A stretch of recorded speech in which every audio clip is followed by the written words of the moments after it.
இப்போ இன்னைக்கு சஷ்டி விரதம்.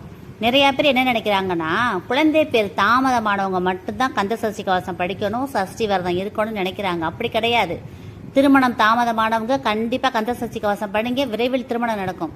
அது மாதிரி வேலை வாய்ப்பு கிடைக்காம ரொம்ப கஷ்டப்படுறவங்க கந்த சஷ்டி கவசம் படிங்க, விரைவில் நல்ல இடத்துல வேலை கிடைக்கும். அது மாதிரி வீடு கட்ட முடியாதவங்க கந்த சஷ்டி கவசத்தை தினந்தோறும் படிங்க, நல்ல இடத்துல வீடு கட்டுவீங்க. அது மாதிரி உடல்நிலை ஆரோக்கிய குறைபாடு உள்ளவங்க கந்த சஷ்டி கவசத்தை தினந்தோறும் படிக்க படிக்க விரைவில் நல்ல ஆரோக்கியத்தோடு இருப்பீங்க. இது மாதிரி நம்ம வாழ்க்கையில் என்னென்ன தேவைகள் இருக்கோ அனைத்துக்குமே கந்த சஷ்டி கவசத்தை நீங்கள் படித்து பயன்பெறலாம். அதனால் தினந்தோறும் கந்த சஷ்டி கவசம் படிங்க.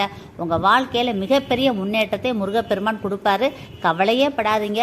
தினந்தோறும் காலையில் எந்திரிச்சோட கந்த சஷ்டி கவசத்தை ஒரு இதில் கூட போட்டு கேளுங்க. வீட்டில் வந்து கேட்குற மாதிரி ஒளிநாடாவில் போட்டு கேளுங்க. இல்லைன்னா தினந்தோறும் பாராயணம் பண்ணுங்க. அதை படிக்க படிக்க உங்கள் வாழ்க்கையில் மிகப்பெரிய முன்னேற்றம் இருக்குது. இந்த பதிவை எல்லாருக்கும் ஷேர் பண்ணுங்கள், கமெண்ட் பண்ணுங்கள். எல்லாருமே நல்லா இருக்கணும் ஃப்ரெண்ட்ஸ். Thank you friends. வாழ்க்கை வளமுடன். தேங்க்யூ.